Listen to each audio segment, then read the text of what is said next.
ఈ ఎస్ఐఆర్ ప్రత్యేకత ఏంటంటే భారతదేశానికి స్వాతంత్రం వచ్చిన తర్వాత ఇప్పటిదాకా ఇది మొదటిసారి కాదు జరిగేది, ఇదివరకు కూడా జరిగింది. ఆఖరిసారి ఎప్పుడు జరిగిందంటే 2002లో జరిగింది. అప్పటి నుంచి ఇప్పటిదాకా 24 ఏళ్లలో మళ్ళీ జరగలే.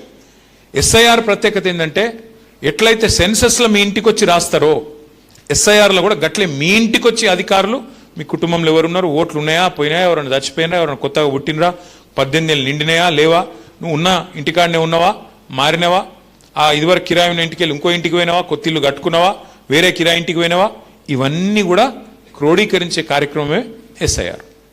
అయితే ఇందులో ఏమైందంటే గడబడైంది దేశంలో. ఈ బీజేపీ వాళ్ళు వచ్చినాక ఇంతకుముందు సీనన్న చెప్పిండు, ఈ బీజేపీ వాళ్ళు వచ్చినాక వాళ్ళకు కొన్ని పిచ్చి పిచ్చి ఆలోచనలు ఉంటాయి.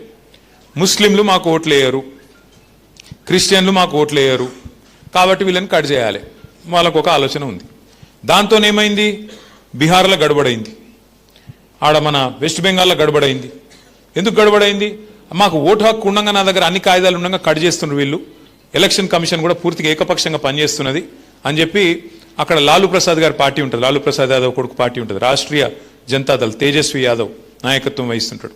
అట్లాగే కాంగ్రెస్ రాహుల్ గాంధీ ఆయన, వెస్ట్ బెంగాల్లో మమతా బెనర్జీ, వీళ్ళందరూ గడబడి చేసిర్రు.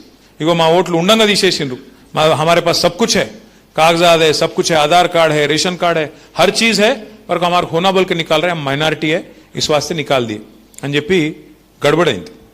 అందుకే ఏమనుకున్నామంటే మన పెద్దలు కేసీఆర్ గారి నాయకత్వంలో మరి మన రాష్ట్రంలో ఇటువంటి కథలు చేయనీయద్దు వీళ్ళను, ఎందుకంటే ఇక్కడ బీజేపీ లేదు మనలేదు, యాడుంది బీజేపీ ఈడ, ఏదో ఆ పార్లమెంట్ వచ్చినప్పుడు ఏదో గాడుపు ఆగమాగం గాడుపు తప్ప గాయగత్తర తప్ప కింద గ్రౌండ్లు ఏం లేదు, ఉత్తదే ఆ సోషల్ మీడియాలో ఎక్కువ, సొసైటీలో తక్కువ, వాళ్ళు బిల్డప్ తప్ప ఏముండదు. కానీ వాళ్ళు ఎదురు చూస్తారు, గోతికాడ నక్కలాగా ఎదురు చూస్తారు, యాడన్నా సందు దొరకపోతుందా, ఏదన్నా దొరకపోతుందా మనకు, ఇలా మెల్లగా ఫిట్టింగ్ పెట్టి ఏదో తిరిగా స్వచ్ఛక రావాలి, సనత్ నగర్లో కూడా మెల్లగా గుసాయించాలి అని ఒక ఆలోచనలో వాళ్ళు ఉన్నారు. దానికోసం ఏం చేస్తున్నారు, వాళ్ళ దగ్గర ఉండే అన్ని వ్యవస్థలను వాడుకునే ప్రయత్నం చేస్తున్నారు. మరి అది సాగనీయద్దు అంటే మనం ప్రతి బూత్ స్థాయిలో ఎవరైతే బిఎల్ఏస్గా ఉన్నారో మనం గట్టిగా పనిచేయాలి.